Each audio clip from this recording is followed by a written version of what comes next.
So this week I really stepped outside my comfort zone with these stories that I read.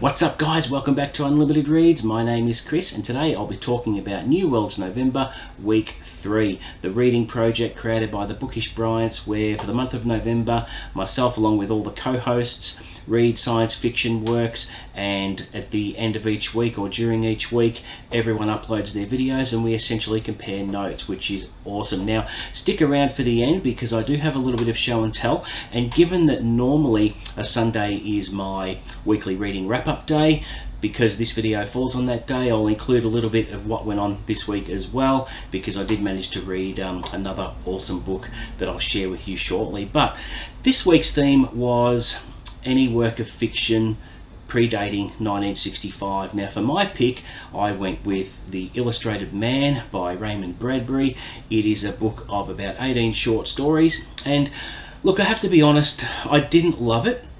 And look, I've got the utmost respect for Ray Bradbury. I really enjoyed Something Wicked This Way Comes early in the year, and although the stories in this collection are very well written, some of them just weren't really my cup of tea, but some of them I really did enjoy as well.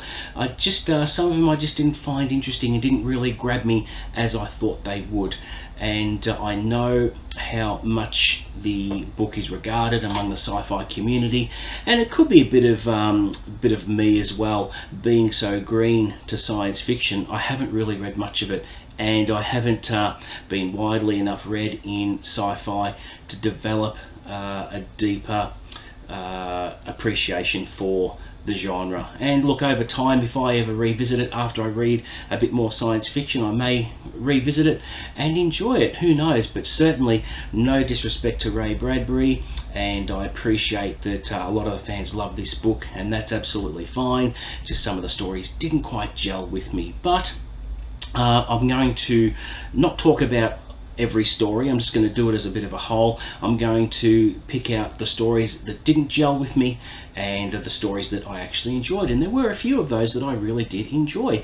So let's talk about the beginning of the book first of all. So this is a really original introduction where all the stories are bound together by the opening scene where a tattooed man comes across a drifter who's camping, asks to join him.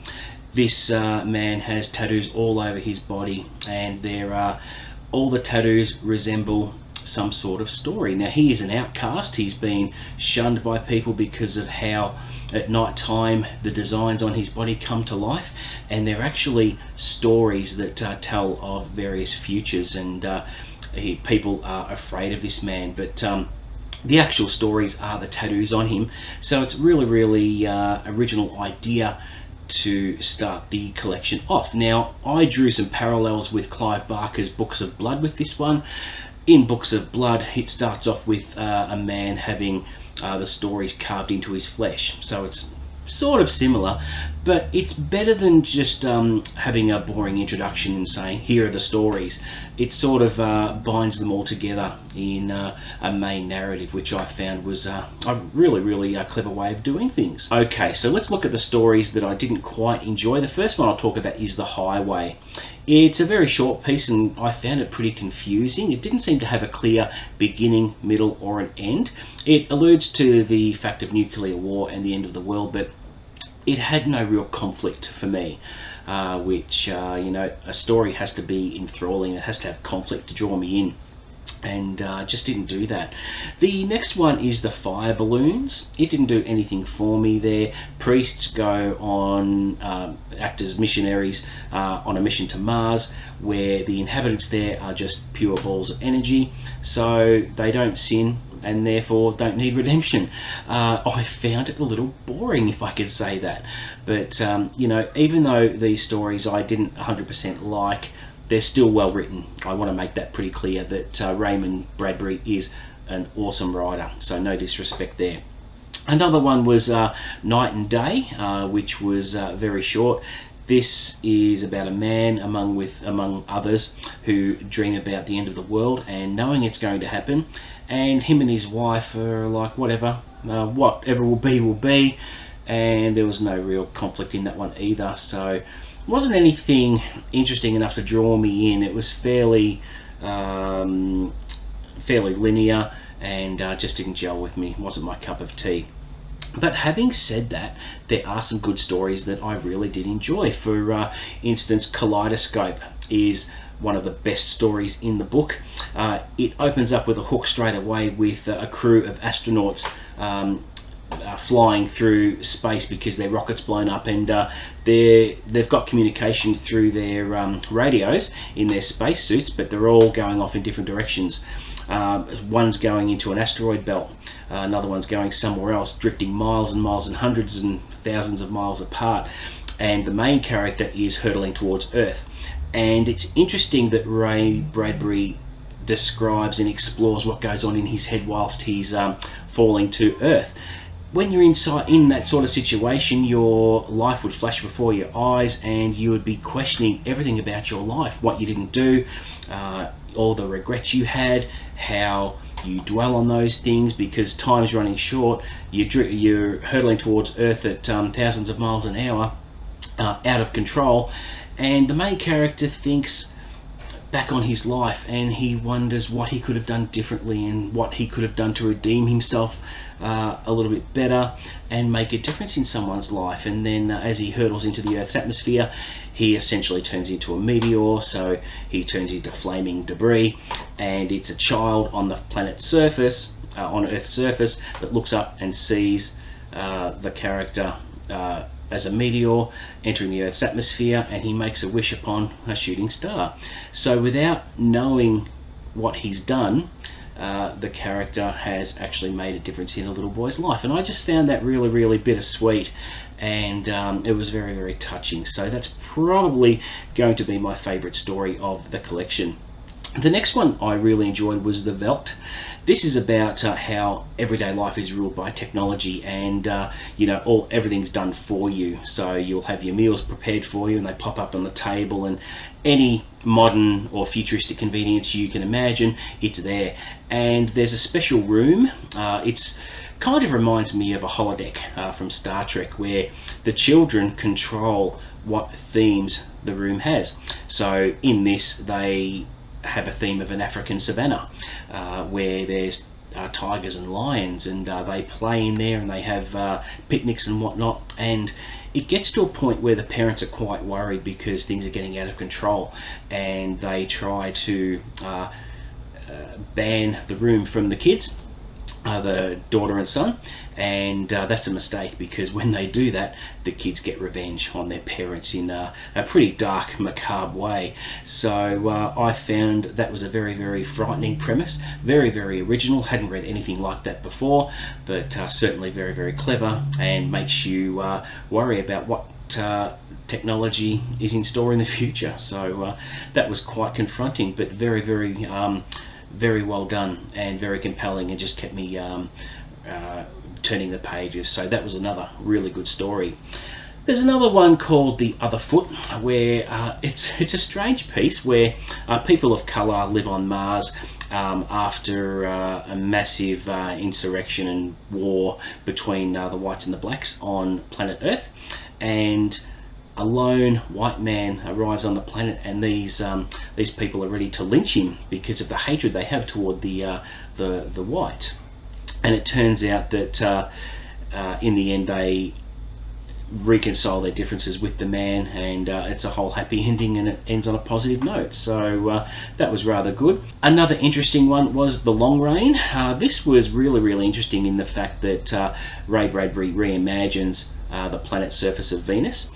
Now, because a lot of the surface of Venus is covered by liquid, there's only a small landmass, about 1,000 miles wide, I believe, and there's a group of military personnel who are trekking across the planet's surface, and it does not stop raining.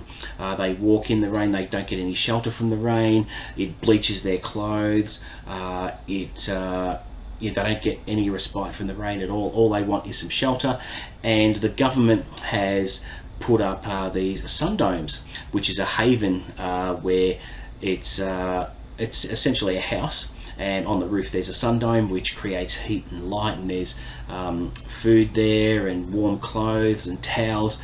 It's sort of like an oasis but in reverse. And this crew of military personnel trek across and try and find these sundomes, and some of the sundomes and the houses have been destroyed by Venus aliens. And towards the end they reach one. A couple of the characters survive, and there is, you know, the comforts of home basically.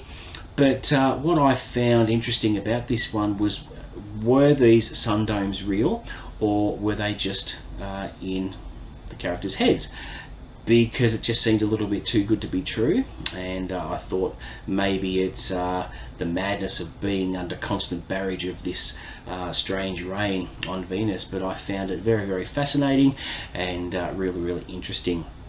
Now another one, Rocket Man, was good. A young boy sees his father only 3 months out of the year, and he's off on missions in his rocket, and when the father comes back, he says to his wife and son that, look, no, I'm staying this time, I'm not going back. Unfortunately, the pull towards space is too great, and he ends up always going. And it really explores the family dynamic of a dysfunctional family, where the wife doesn't really acknowledge him much because she assumes he's dead already because of the perils of the missions he goes under. You know, she thinks he's never coming back. And when he does come back, she's a little bit distant and doesn't really interact with him. And I just found that, you know, a really, really bleak story actually, but still at the same time interesting. Another one I really enjoyed was The Fox and the Forest. This is about, had time travel in it, so I love me a good bit of time travel. This is an older couple who they live in a future where war is just everyday life, and they are technicians in weaponry that gets created for the war, and time travel is possible through a special company that enables that. They, if you travel back in time, you have a psychological block which prevents you from telling people about the future. And this couple, they go into Mexico, and I think it's in the 40s, I think, I can't quite remember, but they believe that they're safe from the agents that go after them, and there is an agent that tracks them down, and they evade him, and then they tee up with a group of movie makers in the region, and these movie makers aren't who they appear to be, and eventually the couple gets recaptured and sent back to the future. And I thought that was pretty cool.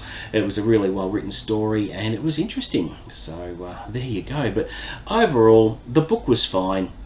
Even though I didn't love it, there were really a few good stories there, which was great.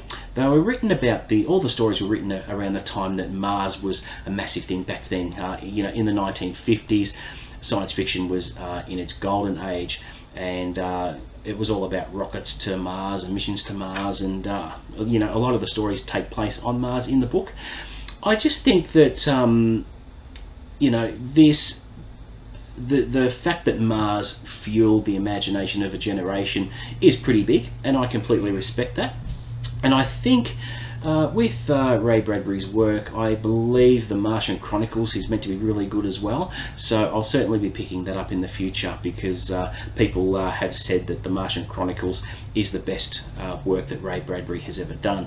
So I'm pretty keen to explore more of that, even though this book was just okay to me. So what else did I read this week? I read a cracker of a book. It was Michael Robertson Jr.'s latest horror novel, The End House. And I'm not going to talk too much about it here, because I am going to be reviewing the book and putting the review up on the channel possibly Monday or Tuesday next week. But had a really good time with that. If you don't know who Michael Robertson Jr. is, he is a very, very good horror writer. He has written the Lance Brody Supernatural series, and yeah, he is really gifted, and I can't wait to share that review with you early next week.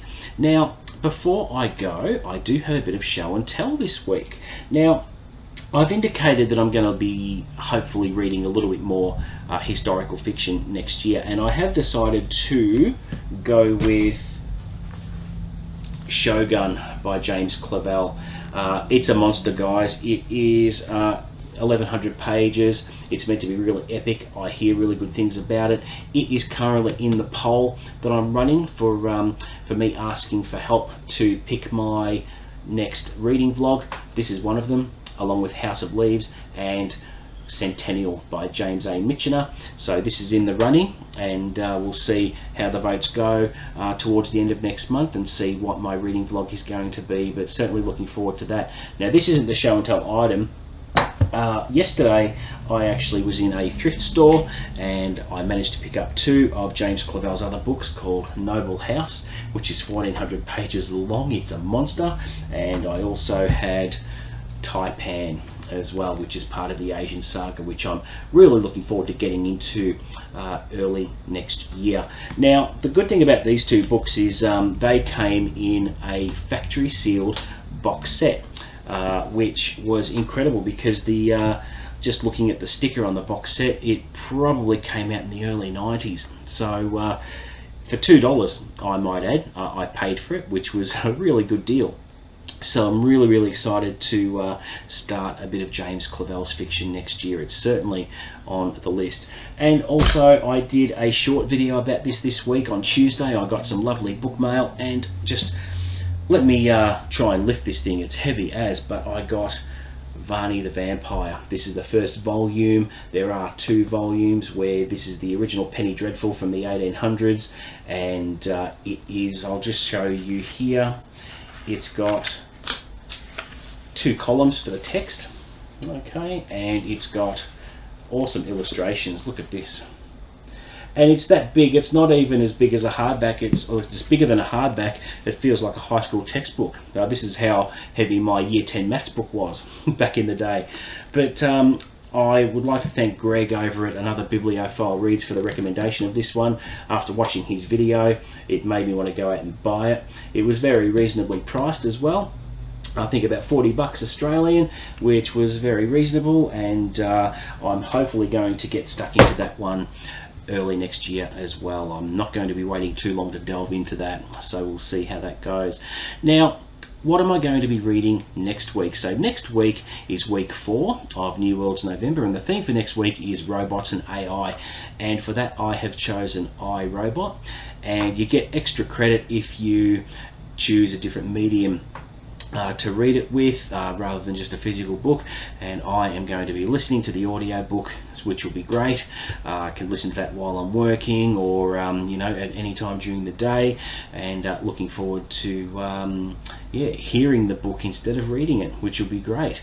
And next week I'm also going to be reading The Troop by Nick Cutter, which is one of his, I think it was a couple of years ago, it got published, which is a horror novel, which I've heard very good things about, and some scenes in this one are very confronting and graphic, but yeah, makes me a little bit apprehensive, but I'm certainly going to give it a go.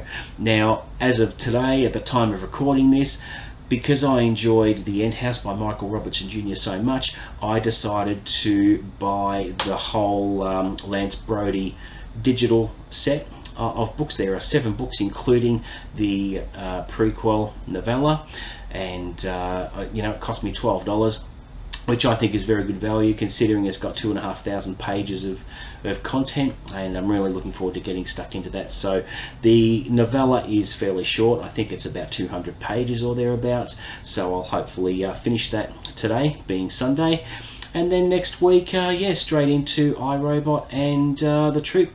But I'm also going to try and squeeze in another manga, Volume 2 of the Kurosagi Corpse Delivery Service. So I'm really looking forward to that. So if I get through all that, guys, it's going to be about 9 or 10 books for the month read, which has been absolutely crazy, and it's going to be pretty difficult to pick my book of the month, which I'll be doing early next month, so watch out for that. So there you go, guys, that is it for my week 3 of New Worlds November. Thank you so much for watching.